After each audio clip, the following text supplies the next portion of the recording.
En un lugar de La Mancha que no quiero recordar, vivía Alonso encerrado en su hogar.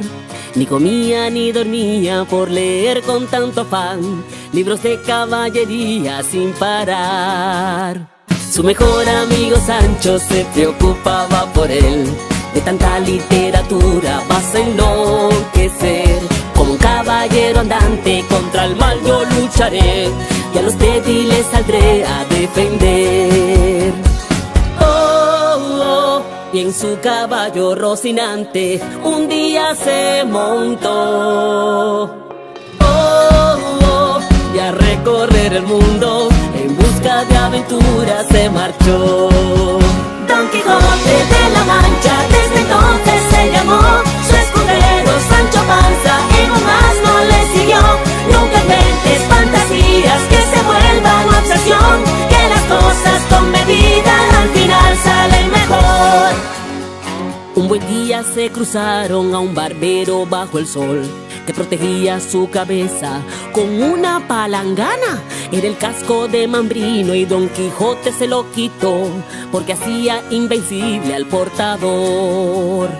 A lo lejos una dama en apuros se escuchó, y en su ayuda el hidalgo rápido acudió.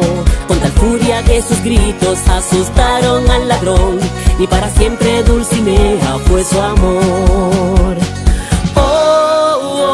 Carguemos contra esos gigantes, son molinos mi señor.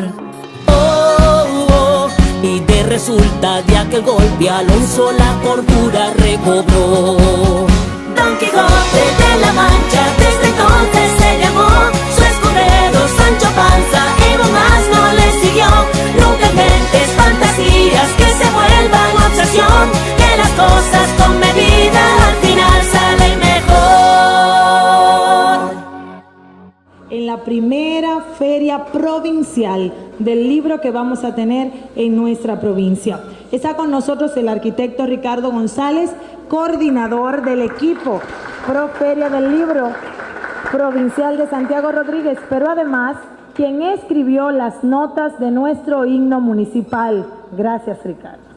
A todos y cada uno de ustedes, la presencia aquí esta noche en este conversatorio tan importante, siendo el primer paso que vamos a dar en el marco de la celebración de la primera Feria Provincial del Libro Santiago Rodríguez 2018, que se va a celebrar los días 23, 24 y 25 de noviembre del año en curso.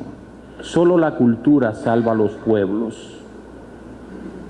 Cuando uno se pone a preparar, o cuando uno emerge de querer preparar una feria del libro, hay tantas cosas en las que uno tiene que pensar, en las que uno tiene que analizar, y para eso se forman los comités de apoyo para esa feria. Yo quiero darle realmente la bienvenida y el agradecimiento a este comité que se ha tornado de la noche a la mañana en un comité de trabajo arduo y continuo para que esta feria del libro de noviembre sea un éxito. Así que quiero darle un aplauso al comité de la feria del libro Santiago Rodríguez 2018. También, y creó una letra muy fina, nuestro querido William Yamil Esteves, que también es parte del equipo coordinador de la feria. Y alguien que solo voy a mencionar su nombre para que nos quedemos con ansias de conocer más de él, que nos visita, y por ende yo quiero que le demos un aplauso mayor. Está con nosotros Tomás Castro Burdiez.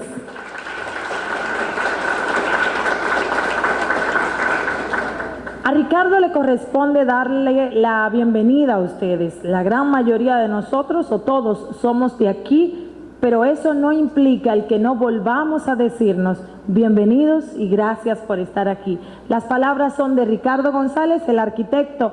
Él es el... Celebrar, comenzar esta preferia con alguien de la estirpe de Tomás, para nosotros de verdad que es un verdadero honor.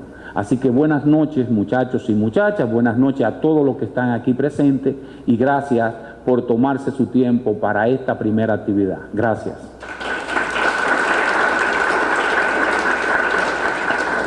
Gracias, Ricardo. Nosotros tenemos el privilegio, y hay aquí una frase, ojalá don Tomás tenga el privilegio, repito, de tomar agua del Yaguajay. Un poquito seco, Tomás, pero hay agua todavía. Porque este maestro de la UAS vino aquí con el único propósito de dar clases, pero tomó agua de Yaguajay y se le ocurrió agarrarle la mano a una sabanetera. ¿Y usted sabe qué pasó, Tomás? Se quedó. Pero ese quedarse de ese maestro de la UAS nos ha permitido tener unos lazos enormes y nos ha abierto puertas enormes que no las teníamos abiertas antes de él. Y eso es un reconocimiento que siempre se lo vamos a dar. Y a ese maestro de la UAS le corresponde entonces presentarnos por qué Tomás está aquí, cómo llega Tomás, qué importancia tiene para nosotros en este objetivo de Feria del Libro que queremos hacer y que se va a realizar en noviembre. ¿Por qué traer a Tomás? Gracias a esas puertas que nos abre Gerardo Castillo, podemos tener conferencista de la estatura y sobre todo intelectual y cultural de quien tenemos en esta noche. Pero ¿quién es? ¿Por qué está aquí? Y eso le corresponde al maestro Gerardo Castillo, para quien pido un fuerte aplauso. Miembro también del Comité de Feria del Libro.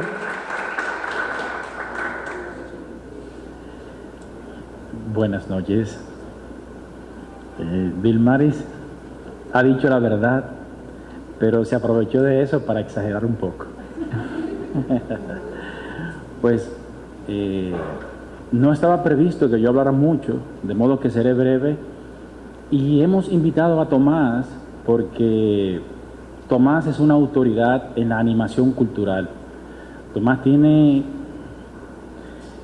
casi toda la vida útil después que se hizo hombre, involucrado en la promoción del libro y la lectura, desde el taller César Vallejo, de la Universidad Autónoma de Santo Domingo y desde otras instituciones donde él ha trabajado.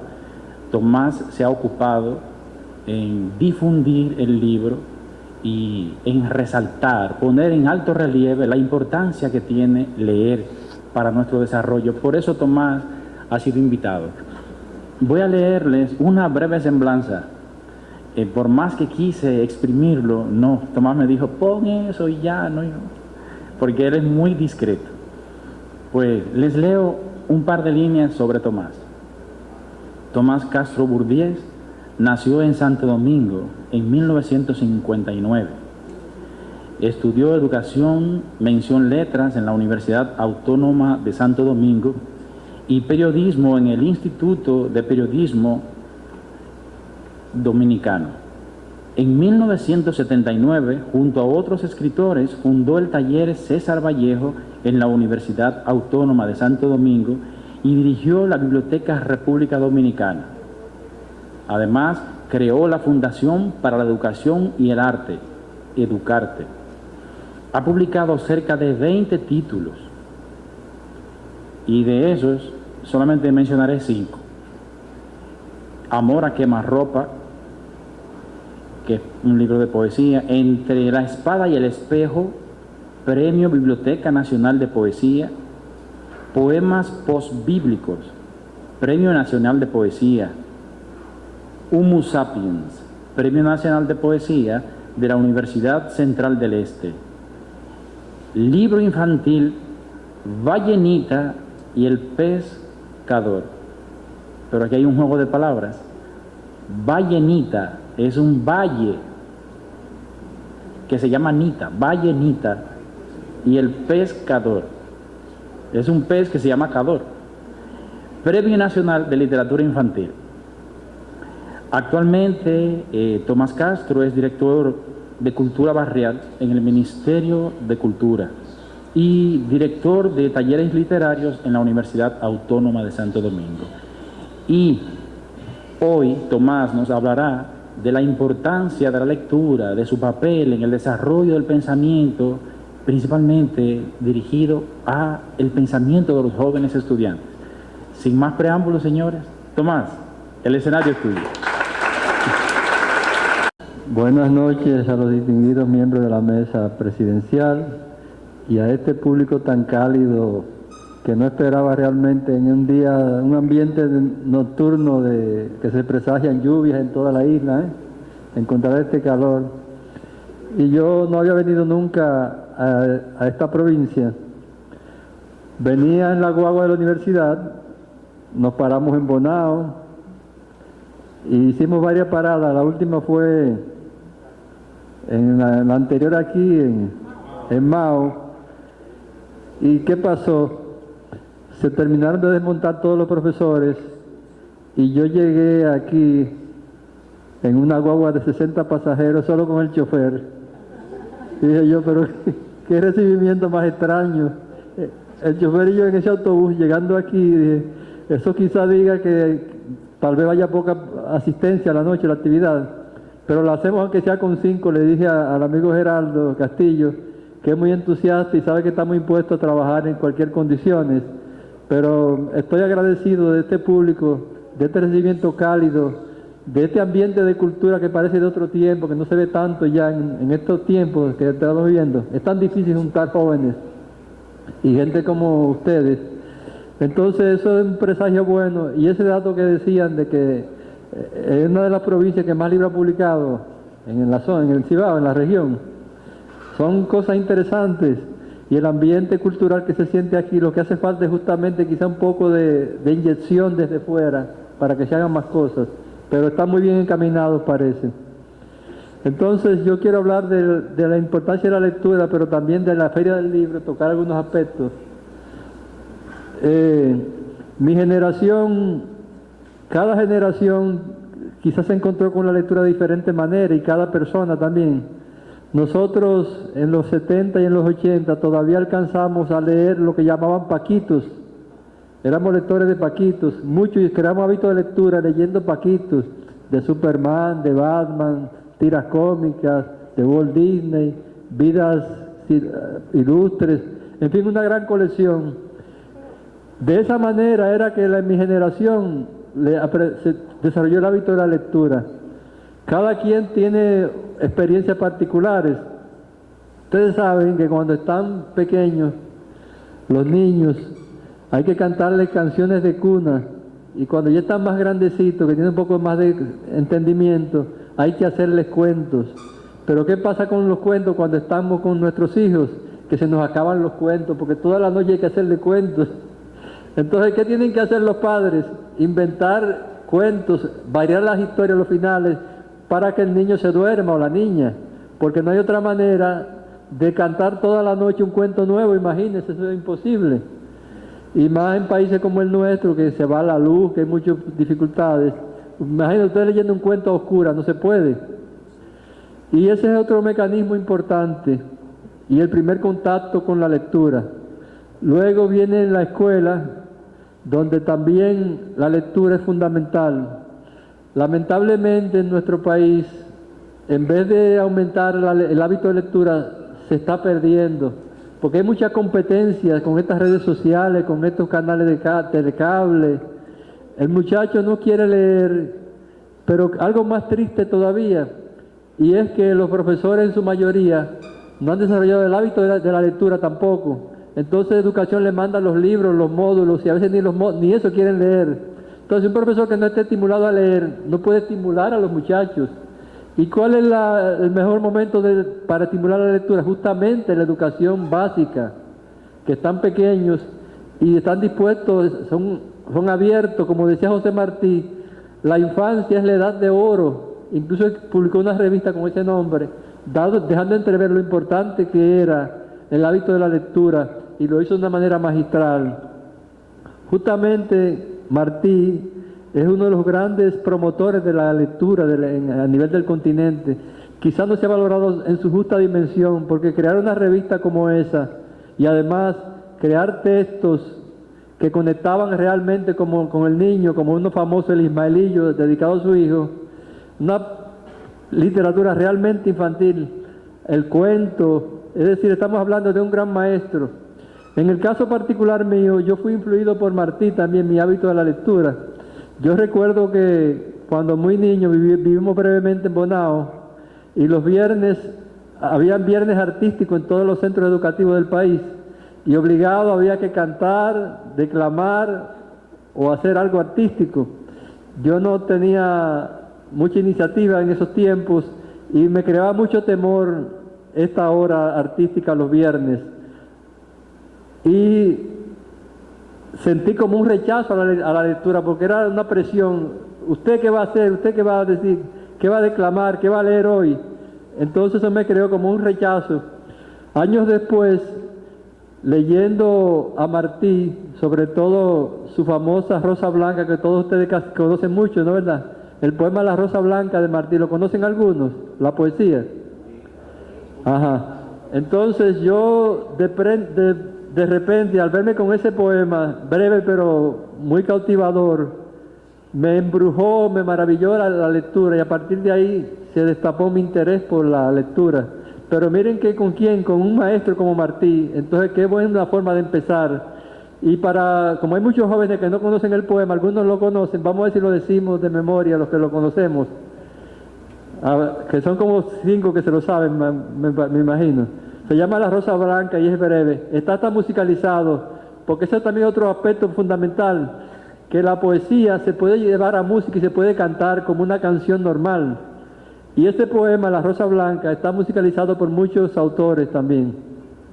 Y dice así: cultivo una rosa blanca para el amigo sincero que me da su mano franca, y para el cruel que me arranca el corazón con que vivo, cardo ni ortiga cultivo la rosa blanca. Se me olvidó un pedazo, pero esa es la idea. Entonces, miren qué interesante y qué conexión de repente tuvo uno. Y en estos tiempos es más difícil. En mi generación, decía un gran poeta llamado Víctor Villegas, que a la vez una generación llamada la del año 48, del siglo pasado, que ellos en el liceo, en la Escuela Normal de Varones en la capital, que era la principal centro educativo de la capital cuando Trujillo, ellos ahí desarrollaron el hábito de la lectura y tuvieron profesores de la talla de Pedro Mir que los estimularon a escribir y gracias a la lectura se convirtieron en grandes intelectuales de nuestro tiempo y fueron profesores nuestros en la UAS. Yo creo que te tocó a ti algunos profesores de ellos, ¿no es verdad? Víctor Villegas, un gran maestro, de quien celebramos el cumpleaños el día 22 de este mes que pasó en la capital, y de maestros que eran una gloria, un lujo tenerlo como docente para nosotros. Entonces, ahora en estos tiempos hay demasiada competencia, como les decía ahorita, y se cree que hay que crear herramientas en la escuela que estimulen, que faciliten, porque un libro de por sí, por ejemplo, aquí tengo poemas esenciales de Salomé Ureña. Estos son unos folletos que yo creé de Pedro Mir, de Juan Bosch, Pedro Enrique Ureña, de nuestros grandes valores de la cultura, para que los jóvenes en la universidad y en las escuelas se estimularan a la lectura. Pero tienen que ser textos breves, los mejores poemas de Salomé con la biografía.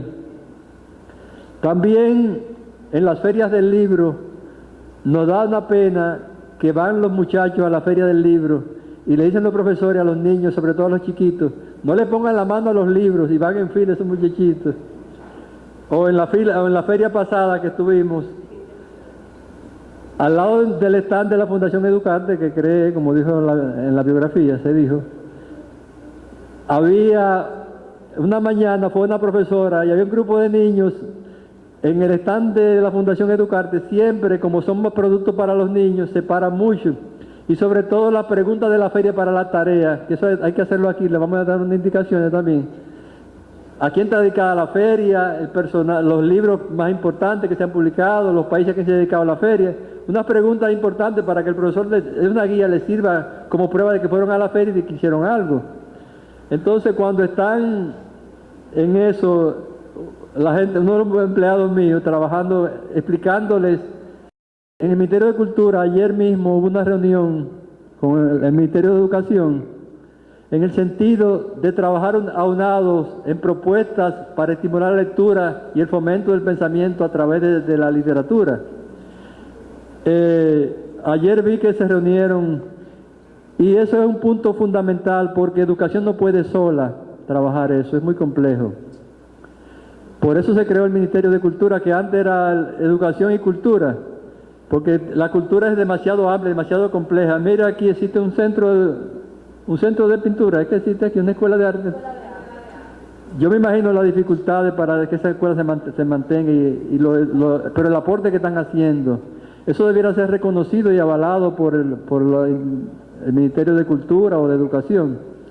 Entonces, para fomentar, yo hablaba también de algo importante, que era una especie de seminario de actualización literaria para los maestros, de actualización más que literaria de la lectura y del fomento del pensamiento en general, porque cada libro, el libro es como el mejor amigo. Tú tienes un libro ahí en un estante y cada vez que lo quieres está esperando por ti, cada vez que quieres consultarlo lo tienes ahí. Y algo importante es que cada vez que uno lee un texto es como leerlo de nuevo.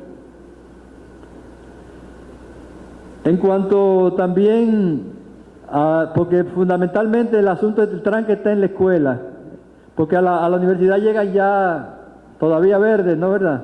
Y la universidad no puede hacer nada a una gente formada ya en edad, porque cuando están, sobre todo en básica, que están pequeños y que están como un diamante abierto a todo, ahí te aprenden, te hacen cuentos, te cantan, te conectan con todo. Esa es la mejor edad para eso. Entonces ya después que tienes un potencial lector, cuando tú pasas a la educación media, ya con una visión un poco más crítica de la realidad y de su vida en general, y luego a la universidad, ya en la universidad tuviera otro nivel, pero al llegar tan crudo no se puede hacer gran cosa, va forzado el profesor. Sí, yo quiero hacerte una pregunta, Tomás, pero quiero que me den 30 segundos para yo decirle algo a Sí, sí.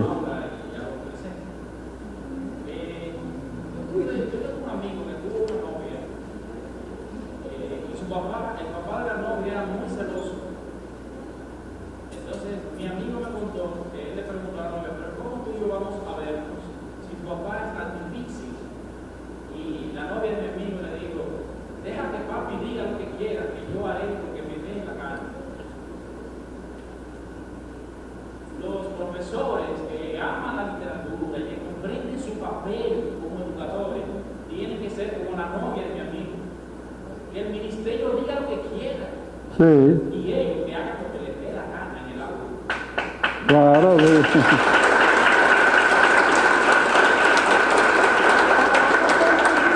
sobre todo cuando un ministerio está ahogado en tantas cosas, en tantos problemas, no puede. Yo me reuní la semana pasada con el nuevo director de currículo. Con el nuevo director de currículo me reuní la semana pasada, que es un gran amigo nuestro, de nosotros dos. Y me dio hasta pena verlo tan desarmado, queriendo hacer tantas cosas, y no recibe ni siquiera el presupuesto, ese 4%, eso es simbólico, no le dan casi nada, a ustedes lo cortan por todos lados. Nosotros damos, con la Dirección de Cultura del Ministerio de Educación, damos lecturas, conferencias en las escuelas, y nos dijeron, paren eso, porque el ministro para firmar se toma varios meses para poner una firma en un contrato. Si todo es difícil en educación, hay que hacer como tú dices, abrirse la iniciativa, la gerencia, el don de soñador, sacarlo al aire. Bueno, eso coincide con lo que hemos dicho. Y dije en un momento que hubo una reunión ayer, hay una comisión creada del Ministerio de Educación y el de Cultura para trabajar en propuestas para la escuela y el incentivo a la lectura. Pero eso va a ser muy lento, se tomará mucho tiempo y debemos hacer iniciativas particulares que cumplan de alguna manera ese cometido de hacer el incentivo a la lectura en el aula. Pero es muy difícil trabajar a mano pelada y como tú dices, esa feria del libro es de todo menos del libro. El pasado ministro quería que fuera más del libro y yo le decía, señor ministro, no podemos de un golpe quitar los matatiempos, de una orden que lo quitara. Yo dije, eso debe ser gradualmente, con ese matatiempo es que los libreros pagan con la comida del día y con los gastos mínimos de venir aquí, no lo quite. Y para convencerlo fue una lucha. Entonces ellos crearon lo que llama el bono cultura, no sé si usted sabe, bono cultura, bono libro, que se creó en esta nueva administración, al final de José Antonio, en el ministro anterior se creó así. Ellos le dan un bono de 500 pesos, 200 y de 300, para que en un salón como este, no, fue José Antonio Rodríguez. José Antonio Rodríguez, sí. Estoy seguro. Entonces, con ese bono, el estudiante puede comprar, intercambiarlo por 1 o 2 libros. Pero ¿qué pasa? Si se creó un bono anteriormente, quizás se llamaba igual, pero era distinto cuando la antigua. Eso era un bono que lo daba la lotería sobre todo. 10 millones de pesos llegó a darse cuando estaba Eligio Peña Gómez. Pero esos bonos no circulaban prácticamente, circulaban muy poco. Y imagínense, 10 millones de pesos y que se queden 2 o 3 libreros, 2 o 3, y los muchachos vendían los bonos por comida, o vendían por dinero, pero no por libros, sino porque era otra cosa. Entonces eso era corrupción, no cumplía el cometido, el bono. Y cuando el ministro José Antonio Rodríguez, el anterior, el antepenúltimo, se ocurrió al mediado hacer el bono libro en un salón como este, donde el estudiante que iba a la feria recibía los bonos, en el stand de educación lo recibe, va a una charla y luego pasa a los bonos y adquiere ahí los bonos, no puede venderlos ni nada, sino recibir libros. Vienen de toda la parte del país, se le entregan. Es una contribución. Ellos dan más o menos 6 millones entre educación y cultura, dan 6 millones de pesos para esos bonos, y es una contribución a incentivo de la lectura. Pero ¿qué pasa? Eso es nada más para los estudiantes. El gran público que no es estudiante no tiene acceso a eso es exclusivo para los muchachos. Son ideas que aportan ligeramente, pero la Feria del Libro, como decía la profesora, no cumple el cometido. En 21 años yo tengo asistiendo a esa feria, no creo que se haya logrado el cometido. Y no, es injusto que se voten hasta 80 millones y pico en una Feria del Libro, que no cumple el cometido. Se han hecho iniciativas también un poco aisladas. En el 2009, cuando don Juan Bosch se cumplió el centenario, Miguel Coco es director de aduana, editor de la editora Alfa y Omega, y un fomentador de la lectura, apoyó, siendo ministro de aduana, director de aduana en ese entonces, hacer de Juan Bosch una publicación de 20.000 ejemplares de un libro de 3 cuentos de Juan Bosch. ¿Y qué pasó, señores, con eso? Si no hay mecanismo de distribución, de divulgación, de que eso bajara a las escuelas, en la Feria del Libro lo cogían gratis el libro y lo tiraban, lo botaban los muchachos. Se llegó a ver eso. Porque no hay conciencia, si no hay estímulo, ¿qué hacer con eso? Y eso pasó también con la Editorial Nacional. Se hicieron miles de tiradas de libros, más de casi 500 libros, 10.000 ejemplares. Hubo que botarlo por camiones ahora en esta gestión, porque no había mecanismo de distribución. Además, otra cosa lamentable es que esos libros, si yo voy a mandar este libro a una escuela, debe ser un libro que tenga interés para el muchacho, que lo estimule, que conecte con él, pero un libro que no conecte con ese muchacho, ¿para qué se lo voy a mandar a la escuela? Eso es botar el dinero. En fin, que aquí la política del libro no marcha bien, lamentablemente. Ajá. Geraldo.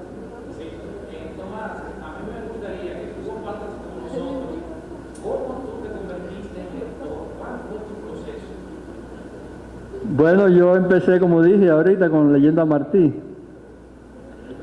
Ahora, ya como lector profundo, como les decía, citando al poeta Eugenio Stuchenko, además de el que va a los talleres literarios, los grupos literarios, en todas las escuelas hay 2 o 3 muchachos que escriben los poemas, las muchachas y los muchachos escondidos, quizá algunos cuentos, esos poemas sobre todo de amor que van con la edad de ustedes.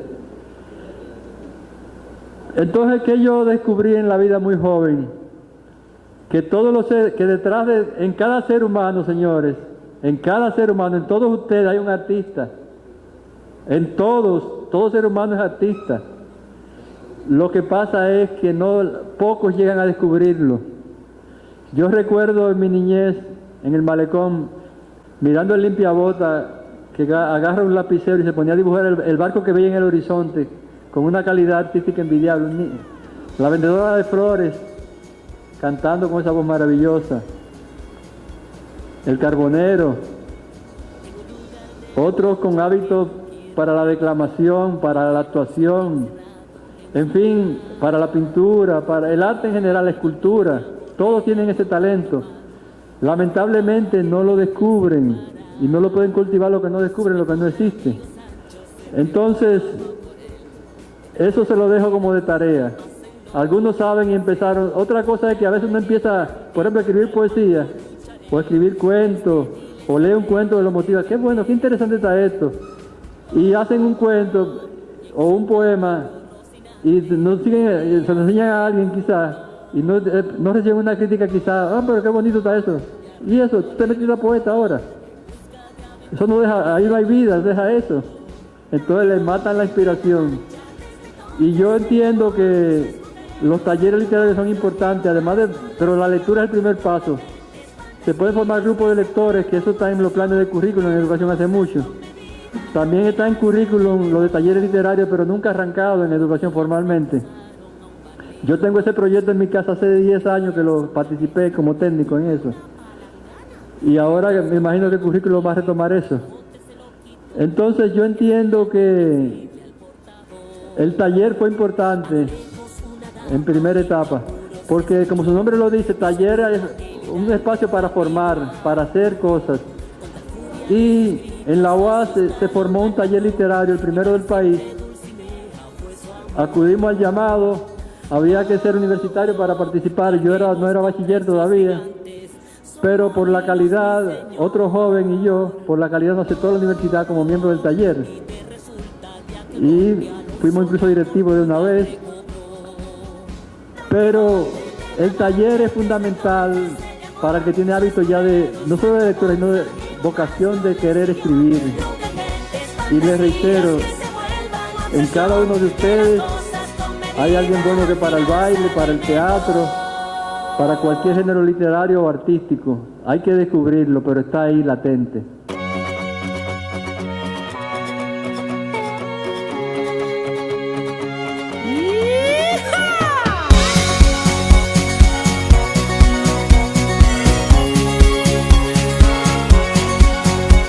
En un lugar de La Mancha que no quiero recordar, vivía Alonso encerrado en su hogar. Ni comía ni dormía por leer con tanto afán libros de caballería sin parar. Su mejor amigo Sancho se preocupaba por él. De tanta literatura vas a enloquecer. Como un caballero andante contra el mal yo lucharé, y a los débiles saldré a defender. Y en su caballo Rocinante un día se montó.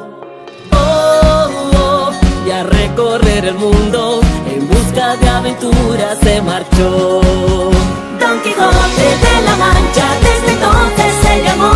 Su escudero Sancho Panza en un asno le siguió. Nunca inventes fantasías que se vuelvan obsesión, que las cosas con medida al final salen mejor.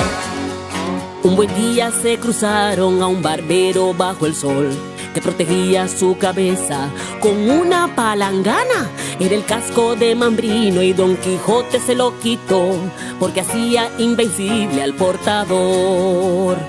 A lo lejos una dama en apuros escuchó, y en su ayuda el hidalgo rápido acudió. Con tal furia que sus gritos asustaron al ladrón, y para siempre Dulcinea fue su amor. Carguemos contra esos gigantes, son molinos mi señor. Y de resulta de aquel golpe Alonso la cordura recobró. Don Quijote de la Mancha desde entonces se llamó. Su escudero Sancho Panza en un asno le siguió. Nunca inventes fantasías que se vuelvan obsesión,